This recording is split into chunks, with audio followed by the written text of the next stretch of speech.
And we're back on another week. Very special. And look at him. They're trying to avoid talking to me because I'm going to have to be doing all the talking today because we nearly weren't coming on the live. And we're here. We've made it. And we've got one special guest near and dear to us, Scotty Schindler, with a book release. And what's the book release? It's 5 systems of successful people. Look at that. Why have you got yours backwards? Didn't we talk back about to front. this? Nothing's always perfect, is it? Always has to be the third person, right? It's good. Chapter 3. I could drop it on your head. Just be careful. Oh, thank you. Oh, look at that. That's brilliant. So we're here with Scotty Schindler.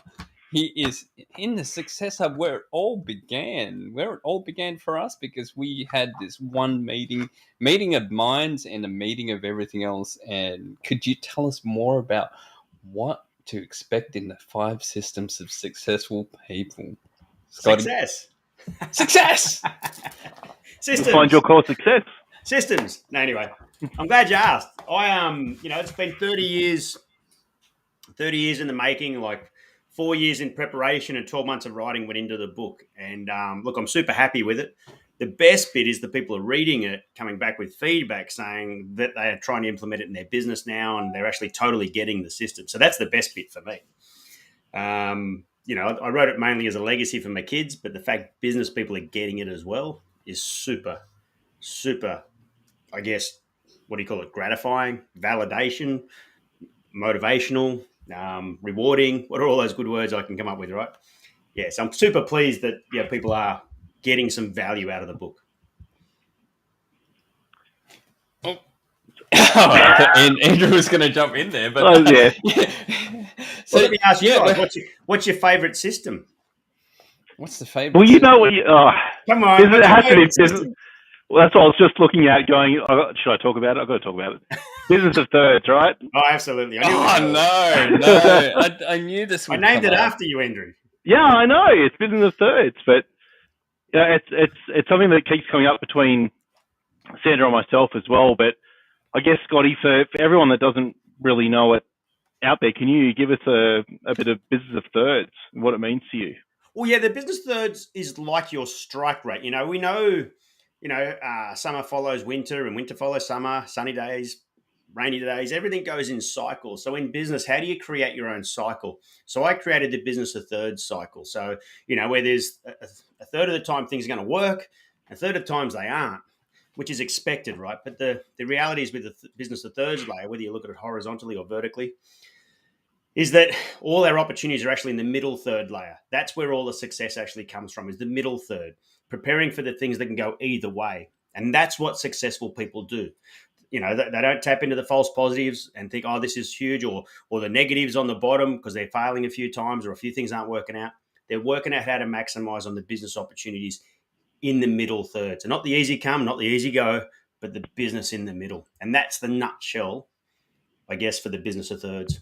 I use it in several different ways. Before you guys come, I just rubbed off the board. One of the things I talk about is, I use thirds for a lot, and I also use it for, a lot of people go, well, how do I price my product, and how do I sell my product, and pricing, all that sort of stuff. So I use the thirds there, and I use, the 3x3x3 model. And that's the small, medium, and large, beginner, intermediate, advanced, short, mid, and long-term clients. And that matrix of 3x3x3 gives you enough product range and pricing to satisfy just about everyone that wants one of your products. And to me, okay. So anyway, I'm just saying that's the business thirds. I mean, when you read about the chapter, you'll get it. One last thing is a lot of people say, isn't it like the 80-20 rule? And I go, well, I like the way you think because I get it. So I don't mind if you want to, say, oh, is it like the 80-20 rule? But it's actually not. It's completely different. Again, I get a full understanding of that because of the how you've always phrased it to us, that we've got the first third that's always going to be that supportive layer, and you've got that middle part where they may need to have these conversations with you to get better clarity, and then there's the bottom third that needs to we don't even need to visit the bottom third. It's really concentrating on the top 2/3 in being able to create big success on a lot of things. To me, what works and what still comes back to me is the 100. The rule of 100.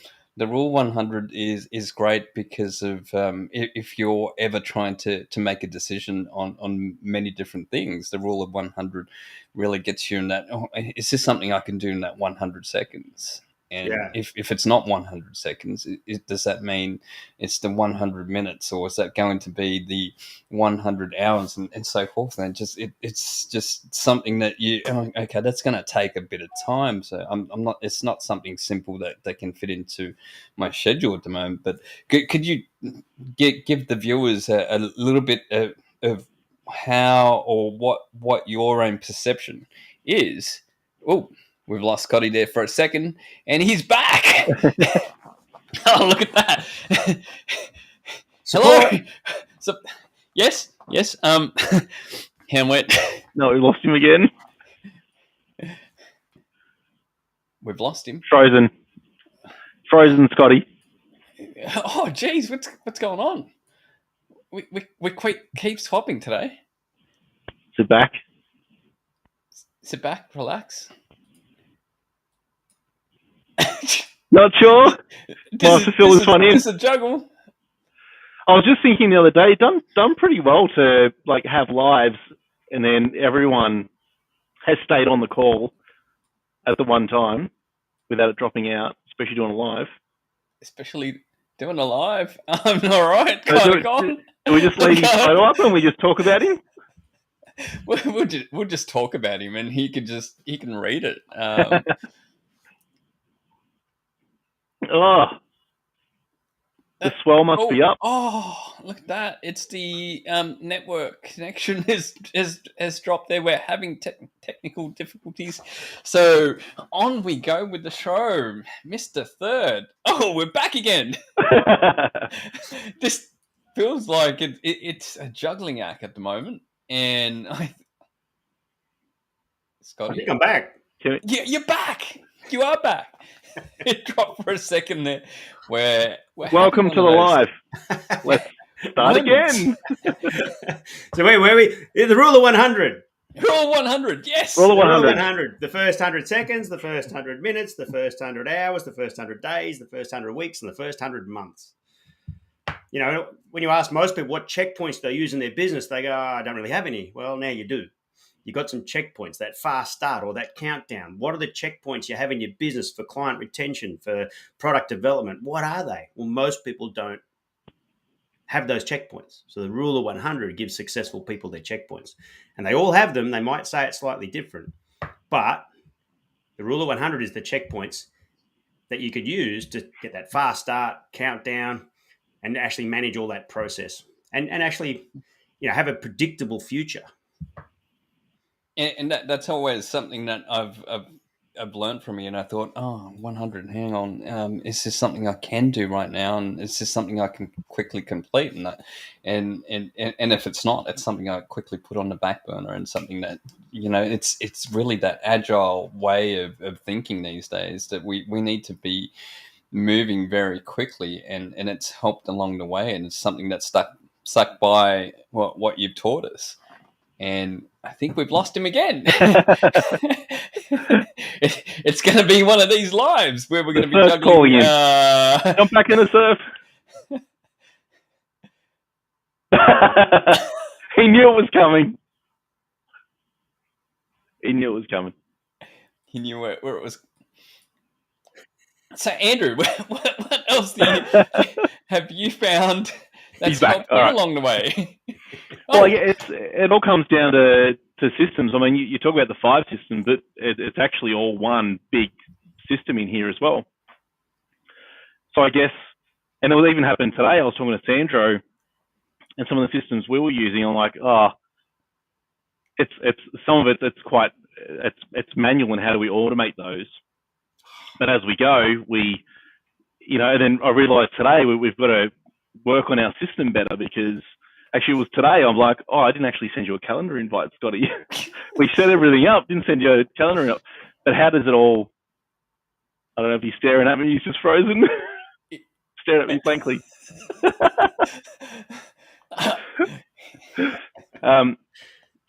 But yeah, it all comes down to what systems are we implementing in our business. And I guess we do talk about that it is all one big system, but we've touched on the rule of 100, and we've touched on the business of thirds. But Scotty, what are the five systems just as an overall? Yep. So the first two systems require some work. So that's business judo and time duplication. The second two systems just exist. You just got to learn how to tap into them. So that's the business of thirds and the rule of 100. And the sugar and cream is an attitude. It really is an attitude system, as much as anything else. So, business judo is your ability to be able to flip negatives into positives and create win-win situations and, look at adversity. And, it's that mindset type thing, how to leverage, how to create networks, positive mental attitude. Time duplication is the favorite one for most people, because that's what most successful people understand. In fact, if you ask me, it's the one thing that every successful person understands. They duplicate themselves, they duplicate their products, and they duplicate their money. Now, some people get to duplicate one, less get to duplicate two, very few get to do all three. But if you've got a duplicatable, of yourself, duplication of yourself, you've got duplication of your product and duplication of your money, man, life's a lot easier, right? Things are working when you're not. And that's what successful people do. They understand that. That's a perfect system. How you do that, like you said, Andrew, you said we've got to improve our systems. Well, you do. But how you do that, that's up to you. But you're right. Single use of time is ineffective use of time. Sometimes you have to, but if that's all you're doing, it's not effective use of time. So we already spoke about the business of thirds. We already spoke about the rule of 100 and the sugar and cream. The sugar and cream is your attitude. That's about not becoming the cream and staying sugary. It's about staying motivated and not getting RPD and CPD. That's what it's all about. So they're the five systems. Like you said, they could have been called the 5 attitudes. They could have been called the 5 habits. Could have been called the 5 philosophies. But I personally love systems. I was all about systems in the business. So that's why it's called the 5 systems. So good to see you, Laura, too. G'day, Laura. How you going? Oh, Laura was reading the book in the LA airport. LA airport. Perfect timing. Perfect spot to read. But ReNet, you use these systems. Can you tell us a bit about ReNet and the history? Well, ReNet was my 6th attempt at a startup. So it wasn't my first attempt. It took me 2 years to get that going and probably another 2 years to realize it was established, or nearly 4 years all up from wanting to start something and getting something going. The last time I knocked on a door to sell the software was September 2003. So, from 2000 to September.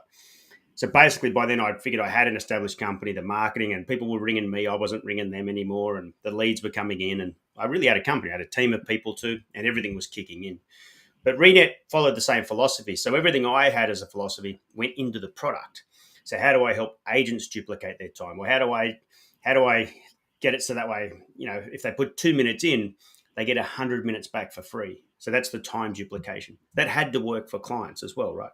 So it wasn't just for me. And then with the, say, rule of 100, when a property gets listed, what are the actions that happen in that first 100 seconds and first 100 minutes for their contacts or staff? What are all those things that we do, So bang, it does a window card. Bang, it synchronizes to the third parties for them. So they don't have to press any buttons twice. And it's that whole philosophy. Everything was built around it. So ReNet was a real estate software product that looked after real estate agents. And in the end, it really did do nearly everything for them. So it was almost like, they had to actually take the photos and put the photos and the text in, but that was it. Everything else happened. Marketing, window cards, synchronization of websites. It just happened. So 6th attempt. What were the other 5 attempts? So the first one was a medical website, like a medical portal. So that was to do with, it was in 2000. It was trying to create something for the doctors and physios and those kind of people, the medical industry. And that wasn't that it was bad or failed. It was that the partner I had really didn't get the fact he had to go to work. It was just me. That failed after a few months. I was nearly 100 days in, pretty well exactly, and I was over, right? So I went, I'm out here. Then I tried doing local portals, a bit like a website called Local Search, if you've heard of Local Search. So it was like that. And then that didn't really take off. And then I decided to do computer networking, so people wouldn't lose their internet halfway through a call. But I went out, the very first client I got with that one, I just went, I'm not doing this for a job. I quit on my first job. I said, I'm not doing this. 100 seconds into it, I'm going, man, this isn't what I want to do to work smarter rather than harder. I don't remember if I charged those people, but anyway. And then I actually started looking for work at the start of 2001. I thought maybe I can't start a company. And not only did I not get a job, I never even got a job interview. So I kept on persisting with this internet thing. And I bought a book on software and blah, blah, blah. Next thing I did a car yard portal. I did an accommodation portal, and I did a real estate portal. And the real estate one was like selling lollies to kids, so I stuck to that one. Now, if I'd have been a bit more smarter and a bit more academic and a bit more qualified because I was self-taught, I might have actually stuck to doing all three, because all three had traction. But the real estate was the one that I found was the easiest to sell, so I just stuck to that one. So the other two didn't necessarily fail like the first three, but I had to let them go. So the Renet was like my sixth one. So, and that's why all of a sudden I thought, well, no, I can achieve everything I want to achieve through Renet.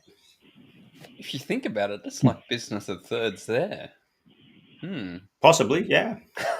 Yeah, possibly. I never thought of that before, but yeah, you agree. Who's that from the US? I can't quite read it. Erica. G'day, Erica. Hey, on, Erica. How's it going? Got a few there. Stephen. G'day, Good Stephen. But yeah, look, Hello. the book is something that, I totally believe in, and no one can say anything wrong. I totally believe it's a system that almost can't fail. So the 5 systems are there, and people are now implementing it. I had a call yesterday from a gentleman with his company. He's going, I've read your book. I'm now trying to implement all of them in my business. And I'm going, sweet. It's up to him how he wants to do it, but he's trying to implement it all in his business, and it works. Because I ask most people, what systems do you use for leadership, or what system do you use for sales? And most people say, well, I sort of turn up and I just deal with things every day, which is fine. Smile a lot, be happy, look after people. But what system? And most people don't have one. It's a bit like McDonald's has the best systems in the world. Now, most of us don't like McDonald's food, right? But have we ever been to McDonald's? No, kind of like it. Yeah, I've been guilty. Well, there are people that like it, but I'm just saying, now everyone's been to McDonald's, but everyone really likes it.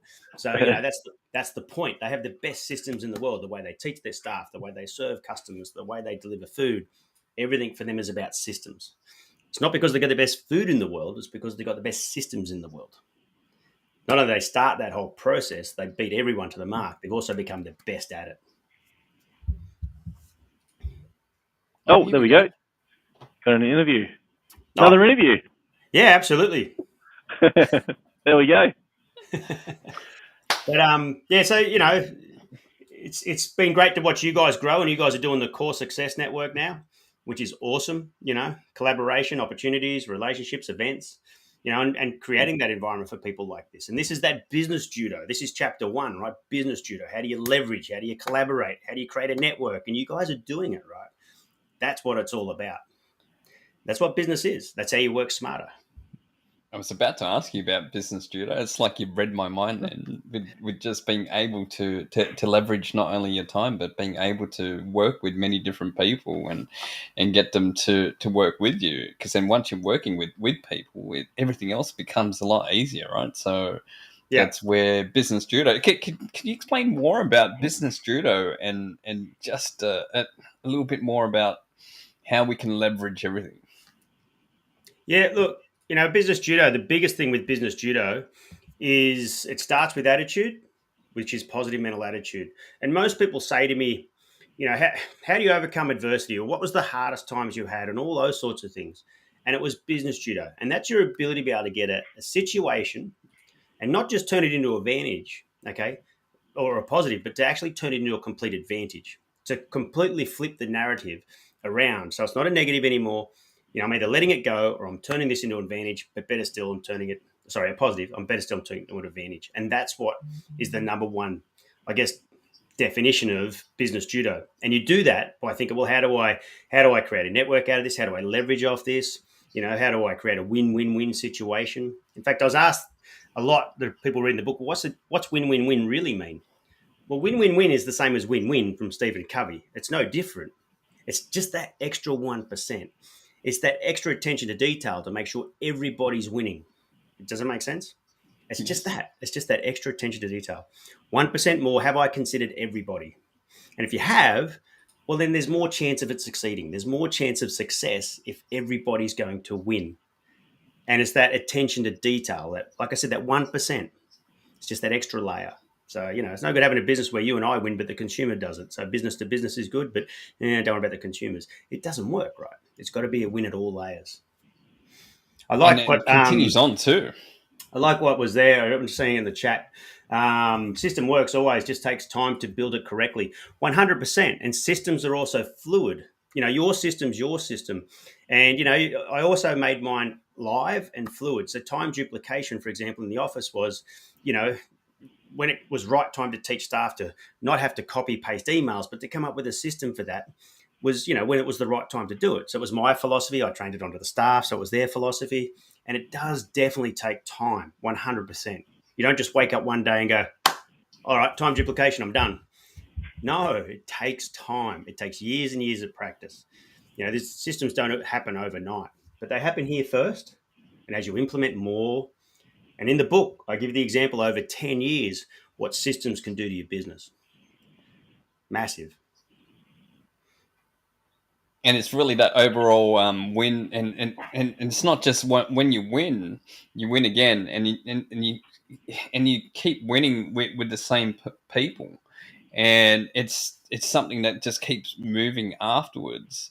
And it's once you get into this mindset of just winning, winning is the main key. It's finding the ways of everyone winning all the time. Then that mindset just rolls on, and without even having a thought about it. So that's why it works really well.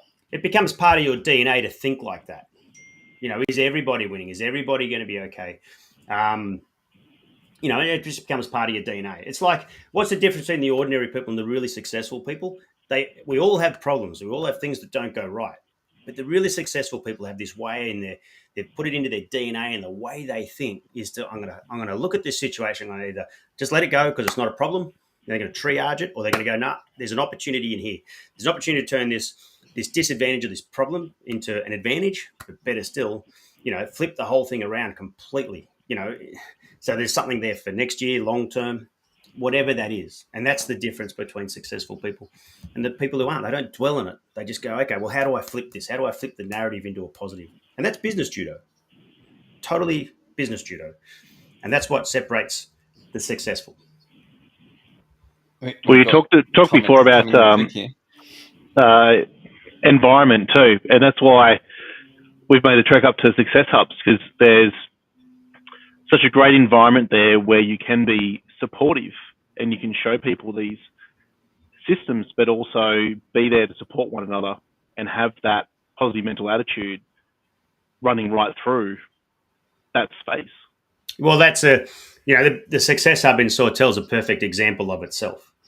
It does all the right things, and not everything is perfect. And if people think it's just perfect and there's some magic wand or magic carpet ride, well, there's not, right? We still have to deal with humans and emotions and rain and weather and COVID, and there's still stuff to deal with, but it's still a perfect example of itself. Making the most of opportunities, getting together, creating a network. It's still the same. So, but it is a perfect example of itself. Is there a question there about agility? In my experience, agility has to also, what is it? Has to be also implemented in the system in order to adapt to changes. Absolutely. And, some people, look, I'm not huge on paperwork, so my systems weren't documented on paperwork. It's A, B, C, D, E, F, G. Well, it wasn't like that. The systems were about philosophies and principles, about how we ran the business. It wasn't about, being a blueprint. You have to, it's A, B, C, D. Well, no, it's not. There's the alphabet, but we want to create words. So let's just mix it all up and make sense out of everything that's happening. But we followed the systems of what we did. So you do need to be agile. It needs to be alive. It needs to be living and breathing and running on those systems, if you like, of however you're going to put them into your business. But, it wasn't like it was a check sheet system. None of the systems were with check sheets. They weren't. And it's constantly changing too. So it's Constantly not something that you like. You had to be stuck with and just say, "Hey, this is something that we need to stick to." It's changing rapidly because you need to change and adapt to what's currently happening. Otherwise, you will die in your business. You won't be able to manage all the different changes. And the biggest factor recently was COVID, and a lot of people weren't really ready for that. Had they had the systems and even had an idea of what you're teaching many different people, they would have learned to adapt a lot quicker.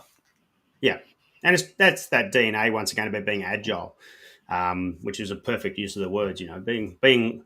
I say the system should be alive. They should be fluid. They should flow. Doesn't change what the system is. I'm doing too much single use of time. Okay, that's not a good system. But you just change whatever you're doing. You go, okay, well, I need to be smarter now. I need to, whatever it is, I need to duplicate my time right now. So I'm not just doing the same things over and over and over again. And I think it comes down to that I remember you mentioning was actions as well. So what actions are we putting in place?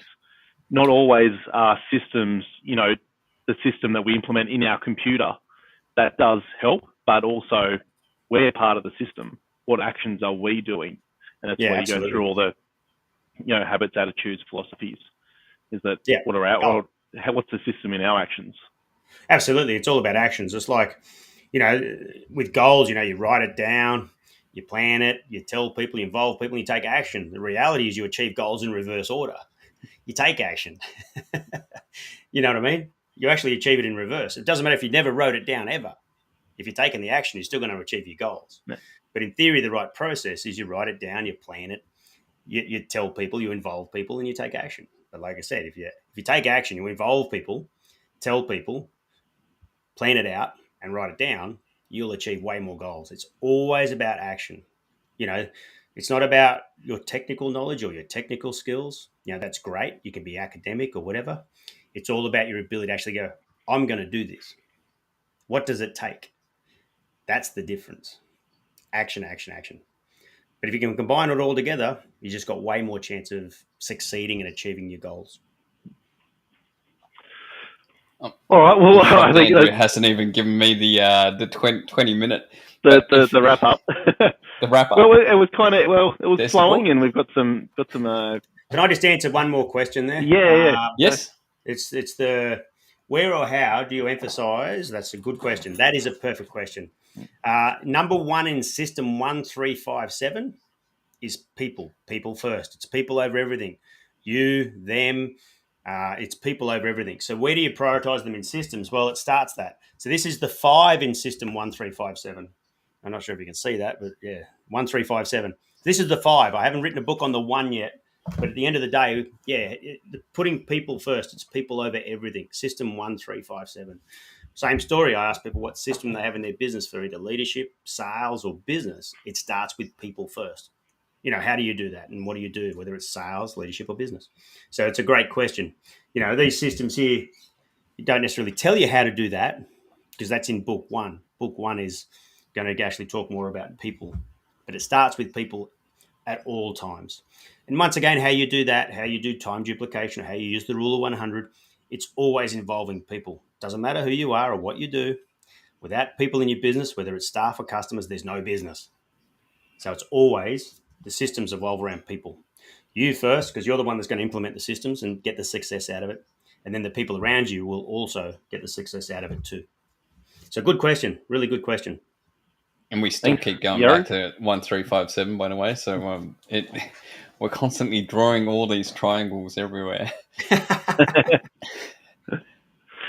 Awesome. All right. Well, thanks, Scotty, for jumping on today. I know we had a few glitches there, but hopefully we. I don't know what that was. Doesn't matter. We just roll with it, right? It didn't kick me out. All of a sudden it was on, then it was going, you're off again. I'm going, what do you mean I'm off again? I've got the high-speed internet. Everything should be hunky-dory. It's never done that before. Anyway. Soylent Green is people, Christopher. So I don't know what that is. I don't know what that means. But yeah, Soylent Green. I have to Google that one. Yeah. But hey, listen, guys, it's been really good to chat. I had literally just come out of the surf, so I probably still got a bit of a surf glow on me. I'm training for a competition coming up, so I couldn't go because we were on now, so I went first and came back, and anyway, so a little bit organised. So my eyes are red and stuff. It's because I've been surfing. All good. This is what it's about. It's an authentic chat. So thanks for giving us your time and coming on today. No worries, my pleasure. And do yourself a favour, everyone. Get yourself a copy of the book, Game Changer. Absolute game changer for everyone that's read it so far. They're loving it and they're sharing it with other people. So, and let me know how you go. Let me know what your favourite system is if you do go and get the book. So, I keep pointing in the wrong direction. I'm going to get this one day. Yes, good. Yeah, we'll let Scotty do this. That's where you purchase a copy. Get your copy there today. And thanks everyone that came along and has been watching. Appreciate that. Great to see some chat going on. And we actually got the air to hear about the movie too. So, awesome. All right, everyone. We'll rock and roll, hey? Yeah, thanks. Thanks, healthy, wealthy and wise, and we'll talk soon. Cheers. See ya. Cheers.